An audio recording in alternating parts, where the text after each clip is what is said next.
Olá, sejam todos muito bem-vindos. A Itália foi o primeiro país no Ocidente a mostrar ao mundo os reais efeitos de uma pandemia.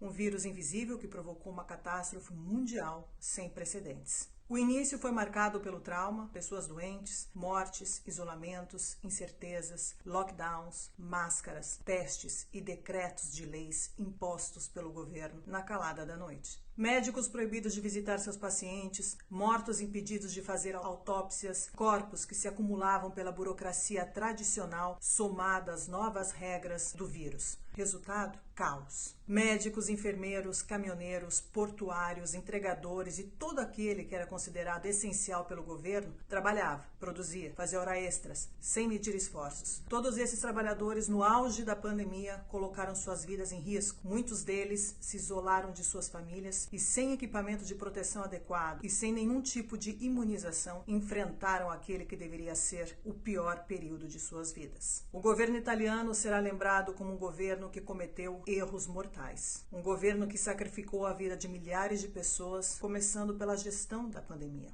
Um governo que não tinha um plano de pandemia atualizado. Um governo que criou um comitê técnico-científico sem ouvir os médicos de base. Um governo que comprou máscaras chinesas superfaturadas sem nenhuma serventia. Um governo que seguiu protocolos, ativos até hoje, para tratar as pessoas infectadas baseado no paracetamol, dipirona e fica em casa. Um governo que caiu no meio da pandemia. Sim, a esquerda resolveu mudar as cartas do jogo no auge da pandemia para tentar remediar aquilo que não tinha remédio. Depois de tantos escândalos dentro do governo, eles resolveram tirar do jogo Giuseppe Conte, primeiro-ministro que flertava com o Partido Comunista Chinês, e colocaram em seu lugar Mario Draghi, considerado pelos italianos do sistema um campeão do mercado financeiro. Duas faces da mesma moeda. Giuseppe Conte, assim como Mario Draghi, não foram eleitos pelo povo, até porque a Itália é uma república parlamentar e quem decide o primeiro-ministro é o parlamento. Neste caso específico, na dança das cadeiras, Mario Draghi foi convidado pelo presidente da República, Sergio Mattarella, que alegou que seria o melhor player para a Itália na guerra geopolítica. Mario Draghi tem um currículo muito interessante e não é por acaso que ele se encontra neste momento ocupando essa cadeira estratégica em um estado de emergência, instituído há quase 2 anos. Draghi foi diretor do Banco Mundial, diretor-geral do Tesouro, presidente do Comitê Europeu Econômico e Financeiro, vice-presidente e diretor administrativo da Goldman Sachs e presidente do Banco Central Europeu. A Itália foi o único país no mundo que impôs a obrigatoriedade do passaporte de vacinação aos seus trabalhadores. Uma proposta do novo primeiro-ministro com a desculpa de trazer à sociedade mais segurança e liberdade. O decreto-lei foi aprovado pela maioria no Senado, mas todos sabemos que o passaporte não traz segurança e muito menos liberdade.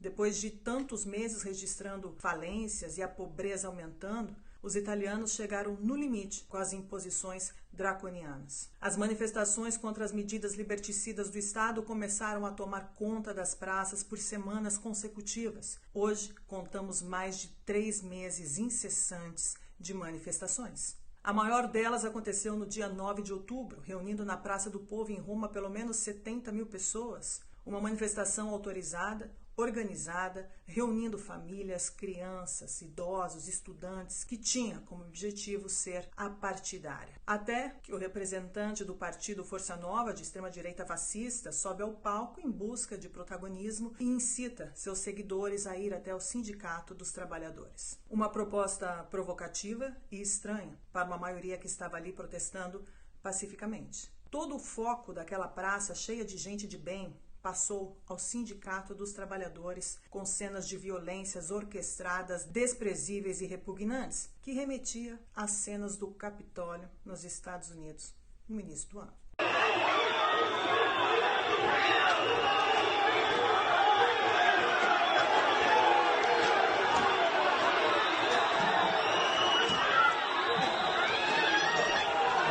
Esse episódio orquestrado foi um prato cheio para a grande mídia progressista, ainda mais em um período de eleição. As cidades italianas decidiriam seus destinos políticos nos próximos dias e a esquerda, sem pensar 2 vezes, resolveu cravar sua bandeira vermelha na causa humanitária. O Sindicato dos Trabalhadores foi fundado pelos comunistas e uma manifestação contra os fascistas foi armada nas vésperas da eleição. Lo diciamo con molta forza.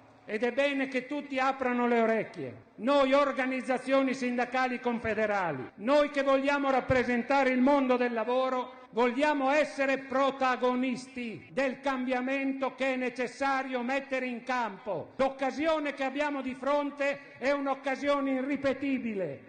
A sede da CGIL, o Sindicato dos Trabalhadores Italiano, virou palco dos comunistas históricos, começando pelo seu presidente Landini, passando pelo orgulhoso comunista da Lema, Henrique Letta, que são amigos íntimos de Lula, e, curiosamente, quem apareceu para dar aquele abraço fraterno ao presidente do sindicato? Mário Draghi, o homem do mercado financeiro que entrou no governo dizendo ser neutro. Bom, o jogo ficou claro. O resultado disso tudo foi que as eleições teve o menor índice de votação da história, 54,69% de eleitores em toda a Itália, considerado o pior dos últimos tempos. A esquerda comunista progressista, mesmo com um baixíssimo número de votos, ganhou em quase todas as cidades italianas. O que está acontecendo em Trieste nos últimos dias é obra de um Estado totalitário que perdeu definitivamente a máscara. O que está acontecendo não tem nada a ver com a pandemia. É um ataque sem precedentes nos últimos 50 anos à democracia. É um ataque aos direitos dos trabalhadores. É um ataque ao direito sagrado do povo de manifestar a discordância de opinião com um governo surdo,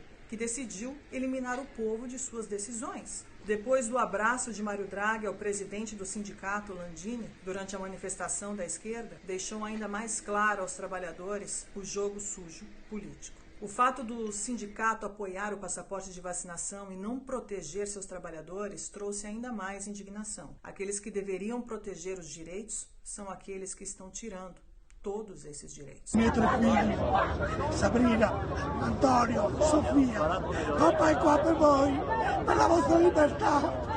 Guardatelo, orbitatelo, lottate, non arrendetevi mai come non l'ho mai fatto io.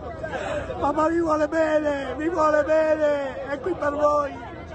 Fino alla fine, fino alla fine. O que aconteceu em Roma naquele sábado, dia 9, é a prova que o poder se infiltrou nos criminosos, para que legitimassem as respostas de violência, para que legitimassem o Estado totalitário, para que a polícia tivesse a liberdade de agredir cidadãos de bem, respondendo a atos pacíficos com jatos de água, gás lacrimogêneo e cacetete. O punho duro do Estado foi sentido nas praças de Roma, pelas ruas de Milão e agora em Trieste. Cenas de uma polícia violenta, provocativa, desumana, a mais pura propaganda de um regime opressor. Uma propaganda que por quase 2 anos envenena a vida de todos os cidadãos. Mas não existe apenas o desespero. Pela primeira vez em meses, as pessoas que até agora testemunharam e sofreram atônitas, caladas, têm a sutil percepção de que algo está mudando.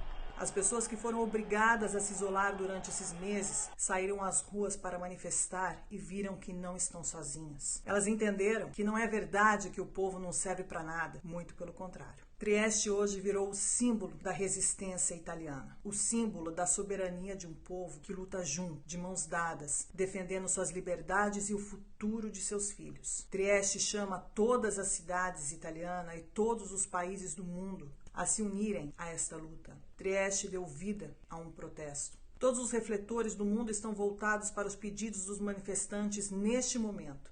E é preciso aproveitar para fazer cair as máscaras de todos aqueles que trouxeram a humanidade até aqui. O governo colocou a polícia para combater covardemente contra um povo pacífico e sofrido. A polícia tenta de todos os modos o conflito contra o povo, mas a população, ou pelo menos aquela grande parte que não quer se submeter ao bullying do Estado, está cada dia mais determinada. O povo italiano está demonstrando que entendeu o jogo nefasto e estão resistindo firmemente a este teste de estresse psicológico. Isso é guerra. O povo italiano está lutando com dignidade para acabar com as tiranias que todo mundo vem sofrendo. Temos que estar com eles, temos que nos unir a eles, porque eles, corajosamente, estão representando a todos nós.